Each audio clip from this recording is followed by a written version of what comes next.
दूसरी बात, बहुत सारे भगत भाई बहनों के व्हाट्सएप पर मैसेज आते हैं, क्योंकि दास ने मोबाइल वगैरह तो बंद कर रखे हैं। आजकल इन मोबाइलों में ज़्यादातर बकवादें आती हैं, बकवादें, क्योंकि ज्यों ज्यों ये युग परिवर्तन का समय बढ़ेगा, निकट आ रहा है, त्यों त्यों भाई और बहनों ये काल अपने सारे अस्त्र शस्त्र प्रयोग करेगा। आज आप 2 मिनट के लिए फेसबुक खोलिए, 2 मिनट के लिए यूट्यूब खोलिए, दुनिया भर की अश्लील ऐड, दुनिया भर के लोग ना जाने 2 पैसे कमाने के लिए कैसे कैसे भद्दे भद्दे अश्लील वीडियो डाल रहे हैं। लड़कियां छोटे छोटे कपड़ों में अपने अंगों का प्रदर्शन कर रही हैं ताकि लोग उनके वीडियो देखें, उनको फेसबुक से यूट्यूब से पैसे मिले। तो ये काल प्रेरणा है, ये काल करवा रहा है।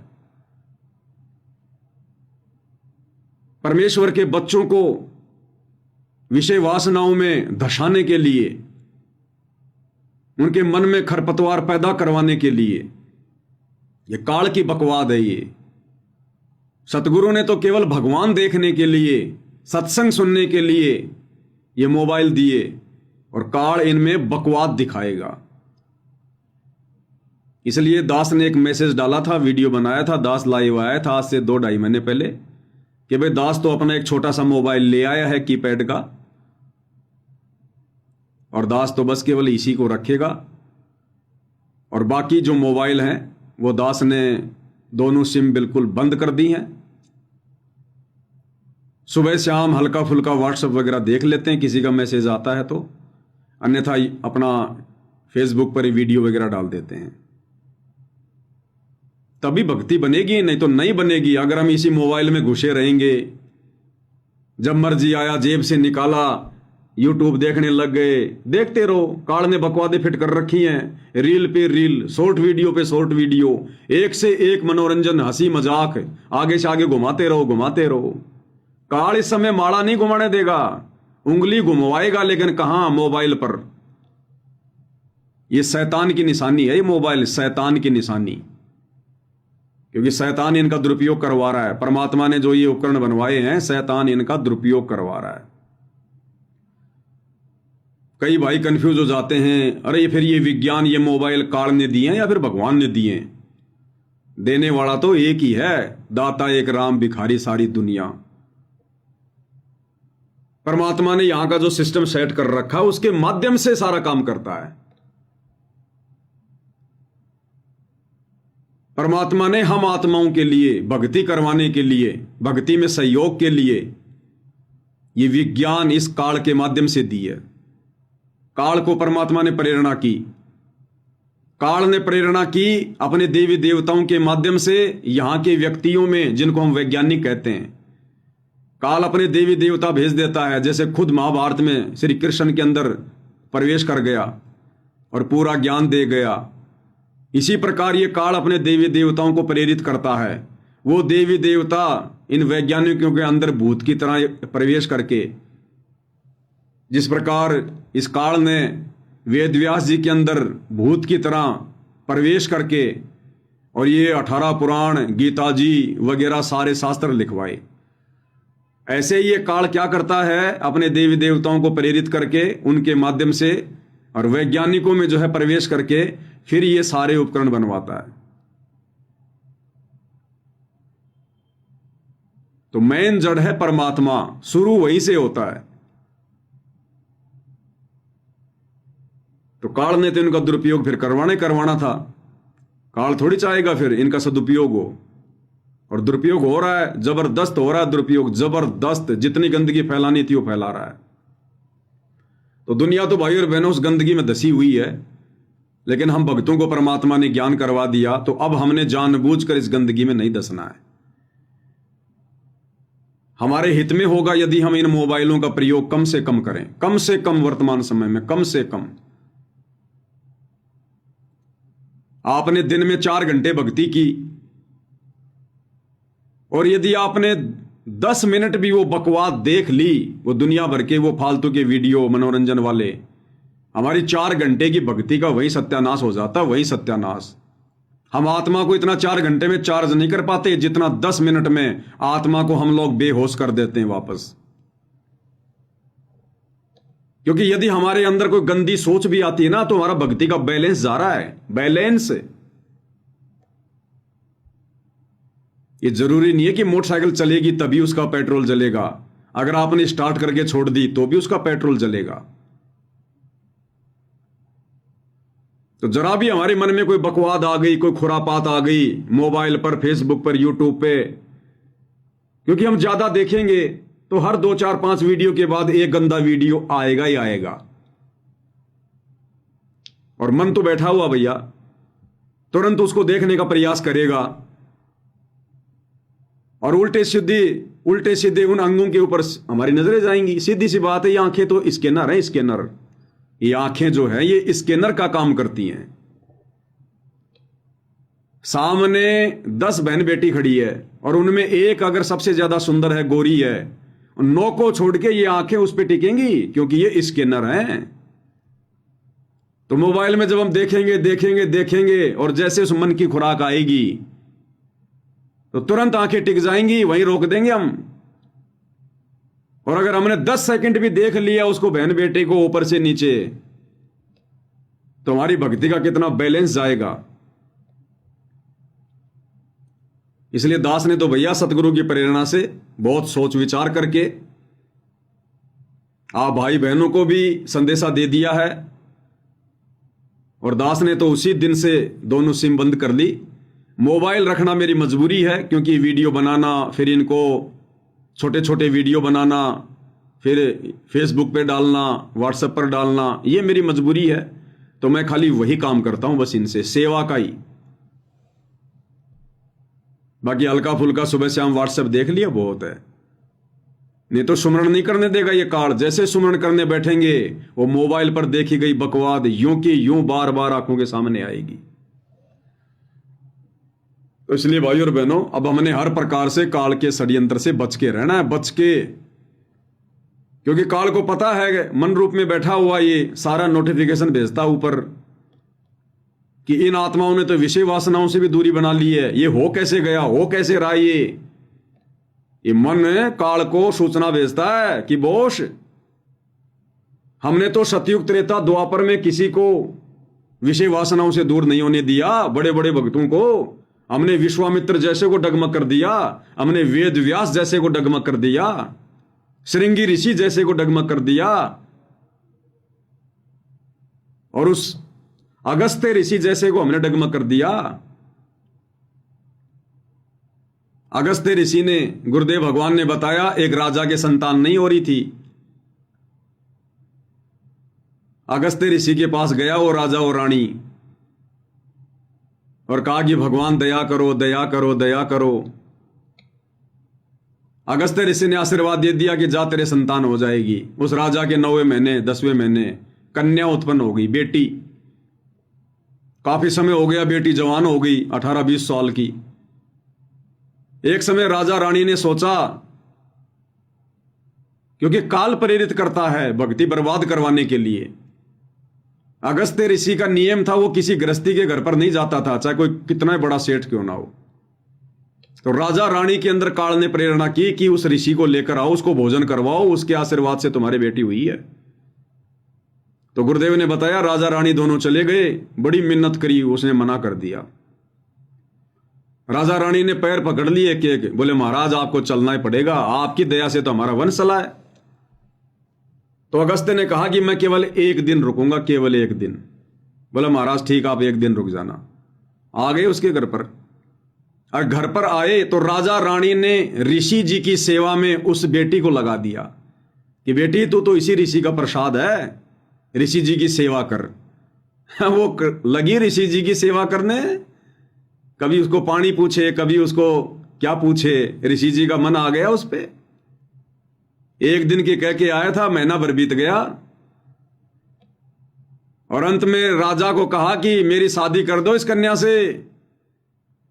अब राजा रानी क्या करे भाई, वो भी डर गए कि जिस ऋषि के आशीर्वाद से हमारे कन्या हो गई, अगर इसने शराब दे दिया तो हमारा तो सब कुछ बर्बाद हो जाएगा। और अपनी बेटी की शादी अगस्त्य ऋषि के साथ कर दी।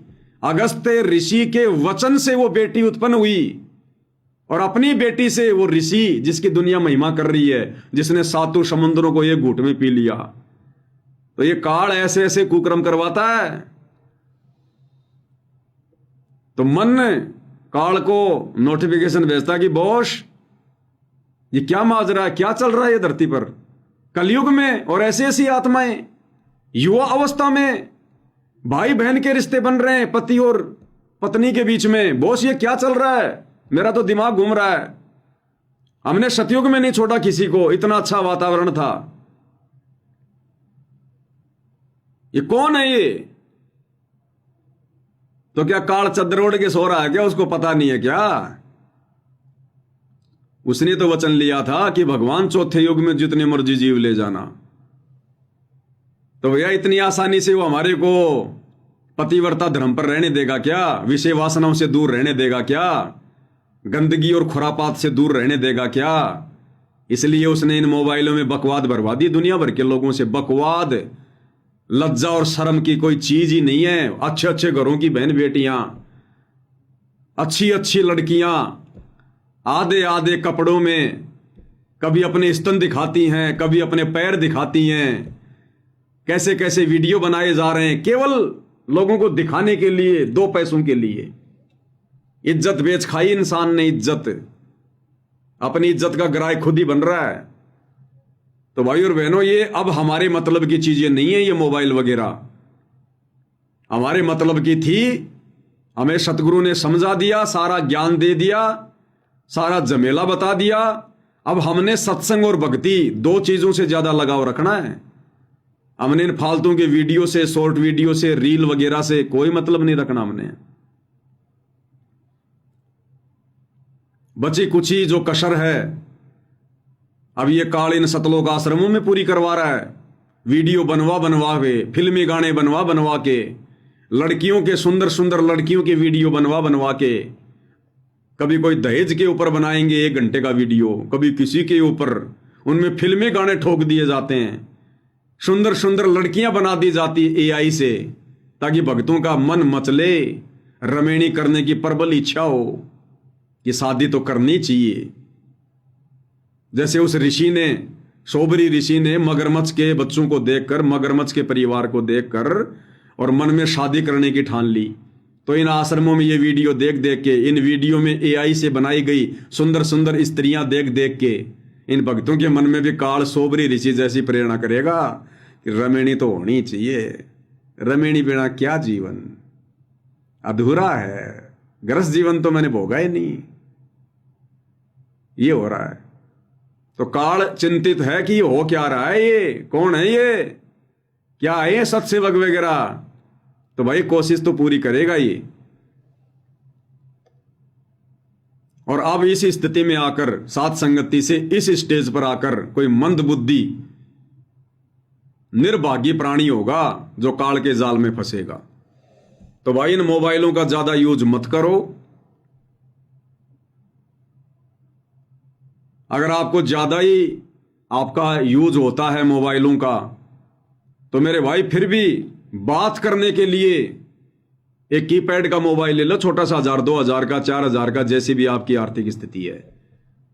बातचीत करने के लिए छोटा मोबाइल रखो अपने पास में, और उस मोबाइल को साइड में रखो, जेब में, जब आवश्यकता हो तभी खोलो। और जिस काम के लिए खोल रहे हो वो काम करते तुरंत बंद करके जेब में डाल लो। बातचीत करने के लिए छोटा कीपैड का मोबाइल ले लो अगर अपनी भलाई चाहते हो तो। अब नहीं तो सबकी गंदी आदत है, मोबाइल उठाया, सबके पास ये लंबे लंबे मोबाइल हो गए, जेब में डाला, और जैसे ही किसी का फोन आया तुरंत निकालेंगे। हाँ जी, बातचीत तो की आपने मुश्किल से 1 मिनट, और जैसे ही फोन कटा उसके बाद क्या करेंगे, काल प्रेरणा, फिर उसका लॉक खोलेंगे, फिर उसमें फेसबुक देखेंगे, 5 मिनट तो वहां खा जाएंगे, फिर यूट्यूब पर देखेंगे, फिर लास्ट में याद आएगा व्हाट्सएप पे कोई मैसेज तो नहीं आया किसी का, फिर व्हाट्सएप खोलेंगे, व्हाट्सएप पर फिर कोई फेसबुक का लिंक आ गया, फिर फेसबुक पर भाग जाएंगे। तो कितना समय बर्बाद कर दिया इसने हमारा। फोन आया, बात हुई 1 मिनट, और उसके बाद हमारी 10-15 मिनट खा गया फालतू की बकवाद में। फिर जैसे नोटिफिकेशन आया मैसेज का, तुरंत जेब से निकालेंगे, किसका आ गया मैसेज, आ गया कंपनी, वो कंपनी का है, कोई बात नहीं। फिर फेसबुक खोल लेंगे, फिर व्हाट्सएप खोल लेंगे, फिर गई हमारी 10 मिनट। तो यदि हम एक कीपैड का मोबाइल ले लेंगे ना, कीपैड का नॉर्मल मोबाइल लेंगे, कीपैड का भी बिल्कुल नॉर्मल वाला, जिसमें ना फेसबुक चले ना जिसमें कोई यूट्यूब चले, वो केवल बातचीत तक ही सीमित रहेगा, केवल बातचीत तक। क्या देखोगे उसमें, कुछ है ही नहीं देखने को। फोन आ गया, उठा लिया, काट दिया, फिर जेब में डाल लिया, उसमें देखने को कुछ है ही नहीं, बकवाद है ही नहीं उसमें। तो कितना समय बचेगा हमारा। और ये समय तो बचाना हमने, ये वर्तमान का जो वक्त है, ये समय और शवासों की ही तो हमने बचत करनी है। और काल इसी को तो बर्बाद करवाएगा। सबसे बड़ा धन हमारे पास में यही तो है, समय और समासें, और इसी को काल मोबाइलों से बर्बाद करवाएगा। तो भैया दास ने तो उसी दिन से एक मोबाइल ले लिया, नोकिया का छोटा सा कीपैड वाला। नई दास ने एक सिम ले ली, और 2-4 भगत जो मेरे संपर्क में रहते हैं, बस केवल उन्हीं को मैंने वो नंबर दिए हैं। बाकी संगत को क्या मतलब मेरे नंबरों से, संगत को क्या मतलब मेरे से बात करने से। मैं संगत का कोई रिश्तेदार नहीं, मेरा विशेष कोई लेना देना नहीं है। संगत के सामने परमात्मा ने दास को जिस कार्य के लिए खड़ा किया, वो कार्य दास लाइव आके कर रहा है। बस इतना ही संबंध होना चाहिए। फालतू की यारी दोस्ती रिश्तेदारी नहीं चलती भक्तों में। सतलोक जाना है, यहां उलझा के रख देगा काल। तो संगत की सेवा में परमात्मा के आशीर्वाद से दास लाइव आ रहा है। कोई भी पॉइंट होता दास आपके सामने रख देता है, वीडियो बना बना के डाल ही रहा है। और मेरे से क्या बात करनी है, मैं तो अपने घर वालों से बात नहीं करता। ये दास तो अपने घर वालों से ही बात नहीं करता। 2-2 दिन बीत जाते हैं, 3 दिन बीत जाते हैं। कोई काम होता तो हाँ हूं, बस इससे ज्यादा कुछ नहीं। अच्छा ही नहीं लगता, क्या बोले, क्या बात करेंगे। तो भाई और बहनों, अगर बचना है तो हमने तरीके अपनाने पड़ेंगे।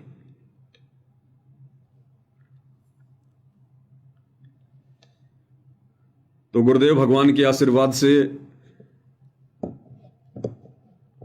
जो भी कोई छोटी मोटी बात होगी भाई और बहनों, दास लाइव आकर आप जियों के सामने विचार रख दिया करेगा। स्वीकार करना ना करना, सावधान होना ना होना, ये भैया भगत भाई बहनों के अपने ऊपर है। जबरदस्ती का मार्ग नहीं है, स्वतंत्र मार्ग है ये। जबरदस्ती तो सतगुरु नहीं करता, फिर हमारी क्या औकात 2 कौड़ी के जीवों की। और वैसे तो परमात्मा ने पिछले 8-9 वर्षों से सात संगति के माध्यम से इतने वीडियो बनवा दिए भाई और बहनों। क्या आप लोगों को लगता नहीं ये किसी जीव के बस की बात है क्या? ये पवनदास के बस की बात है क्या? हर नया टॉपिक, मतलब की बात, फालतू की बात, 1 सेकंड की नहीं, और प्रमाणित बात, और कम से कम 10-12 हजार वीडियो कम नहीं होते। ये दुनिया भर की बकवाद करने वाले भी इतनी वीडियो नहीं बना सकते। बकवाद पर 10-15 मिनट का छोटा सा वीडियो बनाएंगे, और फिर अगला वीडियो 3 दिन बाद बनाएंगे। और यहां एक दिन में 10-10 वीडियो अपलोड किए जा रहे हैं, 10-10 वीडियो, और रोजाना लाइव आ रहे हैं, 2-2 घंटे, 3-3 घंटे, 1.5-1.5 घंटे, पॉइंट टू पॉइंट। और ये हमारी मतलब की बातें, पूरे संसार की मतलब की बातें। इन फालतू के लोगों के फालतू के वीडियो तो वर्तमान में लोग केवल अपने मनोरंजन के लिए देख रहे हैं, टाइम पास के लिए देख रहे हैं। आने वाले समय में इन वीडियो को कोई देखेगा ही नहीं, ये डिलीट हो जाएंगे, कोई मतलब के नहीं। और सतगुरु के सत्संग और इस पवन दास के वीडियो ये वर्तमान में भी पूरे विश्व के मतलब के, और आने वाले समय में तो पूरा विश्व देखेगा, पूरा विश्व देखेगा। इन आश्रम वालों की भी ये फालतू की बकवाद के वीडियो कोई नहीं देखेगा। जो ये बना रहे हैं ना, हमने उसका मकान बना दिया, हमने वहां का पानी निकाल दिया, हमने वहां पर राशन पहुंचा दिया, आश्रमों में दहेज के वीडियो, मंसूर के वीडियो, सेव सम्मन के वीडियो, ये कोई नहीं देखेगा। आने वाले समय में रुचि नहीं बढ़ेगी भगत की, रुचि। ये वीडियो केवल हमारी समाज से बर्बाद कर रहे हैं, समय बर्बाद कर रहे हैं, मिलना जुलना कुछ नहीं है। लेकिन ये साध संगति की वीडियो और सतगुरु रामपाल जी भगवान के सत्संग, ये वर्तमान में भी पूरे विश्व के मतलब के, और आने वाले समय में तो पूरा विश्व देखेगा ही देखेगा। और है क्या फिर देखने को? लेकिन इस प्रोसीजर में थोड़ा सा टाइम लग रहा है भाई और बहनों, क्योंकि जब सतगुरु का समय आएगा तब साध संगति का समय आएगा। अब तो जैसा सतगुरु के साथ हो रहा है वैसा हम भाई बहनों के साथ में हो रहा है। जैसा व्यवहार दुनिया सतगुरु के साथ कर रही है वैसा ही व्यवहार दुनिया हमारे साथ में कर रही है। दुनिया सतगुरु को नहीं समझ रही, संगत सत्सेवकों को नहीं समझ रही, जबकि सतगुरु दुनिया के हित में दिन रात चिल्ला रहे हैं। ऐसे सत्सेवक भाई बहन संगत के हित में चिल्ला रहे हैं, लेकिन उधर दुनिया की आंखें बंद, इधर संगत की आंखें बंद। और सेम टू सेम हम सत्सेवक भाई बहनों के साथ में जब संगत को समझाते हैं, हमारे साथ वही बन रही है जो सतगुरु के साथ बन रही है। क्या कह रहे हैं सतगुरुदेव भगवान कि जब भी ये दास किसी को समझाने का प्रयास करता है तो वो सिर आ जाता है। सिर, तू कहां से ये ज्ञान ले आया, तू क्यों बोल रहा है ऐसी बातें? तो वही भाई और बहनों हम सत्सेवकों के साथ बन रही है। क्यों? क्योंकि हम सतगुरुदेव भगवान के पद चिन्हों पर चल रहे हैं, पद चिन्हों पर। कोई गलत दिशा में सफर कर रहा है गाड़ी में, सुनिए, दिशा में सफर कर रहा है गाड़ी में, कार में अपनी, से कोई गलत दिशा में सफर कर रहा है गाड़ी में, कार में अपनी में, या वैसे पैदल, तो वो जब जिस दिशा में जा रहा है वो सही मानकर स्पीड खींच रहा है, और उसको कोई रास्ते में ये कह दे कि तेरा मार्ग गलत है, तो बुद्धिमान व्यक्ति तुरंत रुक जाता है कि सचमुच में गलत जा रहा हूं। तो फिर वो तसल्ली करता है और फिर वापस मुड़ जाना चाहिए जब ये पता लग जाए मैं गलत जा रहा हूं। इस अध्यात्म मार्ग में ये दास ये देख रहा है कि ये दास जिसको भी कहता है कि तेरा भक्ति मार्ग ठीक नहीं है, तो वो शर हो जाए है, बल्कि उल्टा 36 बात बना देगा, पता नहीं क्या क्या बकवाद करने लग जाएगा। फिर इसका मतलब बुद्धि तो आपने गिरवी रख दी अपनी। जब इस दास ने ये कहा है कि सब संतों के पास भक्ति मार्ग नहीं है, तो इसमें लाने देने की क्या जरूरत है? अपना टटोलना चाहिए, वो मार्ग में क्यों गलत कहा इसने। तो हम तो उस मुसाफिर जैसी भी, उस यात्री जैसी भी बुद्धि ना रखते। वो बुद्धिमान है, जा रहा हूं और किसी ने कह दिया गलत मार्ग है, तो वहां सोचना चाहिए, उसने बैठ के खड़ा ब्रेक लगा देनी चाहिए, 100 तसल्ली करके आगे चलना चाहिए। हर तुम उसके साथ झगड़ने न तैयार हो जाते हो, क्यों गलत बताता है। तो अध्यात्म मार्ग की बुद्धि तुमने गिरवी रख रखी है, सत्कर मान लेना। ठीक यही भाई और बहनों इस पवन दास के साथ में हो रही है, जो सतगुरुदेव भगवान के साथ में हो रही है। सेम टू सेम इन आश्रम वालों को, अपने गुरु भाई बहनों को जो भेड़ चाल में चल रहे हैं, जब इनको समझाने का प्रयास करते हैं तो सिर हो जाते सिर। तो कौन होता है हमें समझाने वाला, हमें बताने वाला? कौन होता है तू? तो इन लोगों ने भाई और बहनों अध्यात्म बुद्धि को गिरवी रख रखा। गिरवी नहीं तो विचार करना चाहिए, बंदा ऐसा क्यों बोल रहा है, ये भगत ऐसा क्यों बोल रहा है, इसका क्या स्वार्थ है। उनको विचार करना चाहिए, रुकना चाहिए कि भाई तूने ऐसा कहा तो क्यों कहा, इसके पीछे रीजन क्या है। और ये तो सिर आ जाते हैं उल्टे। तो अध्यात्म मार्ग में इनकी बुद्धि गिरवी रखी जा चुकी है काल के हाथों, आश्रम वालों की, आश्रमों से जुड़ी संगत की। तो भाई और बहनों जब सतगुरु का समय आएगा जो निर्धारित है, उस समय फिर हम सत्सेवकों का समय आएगा।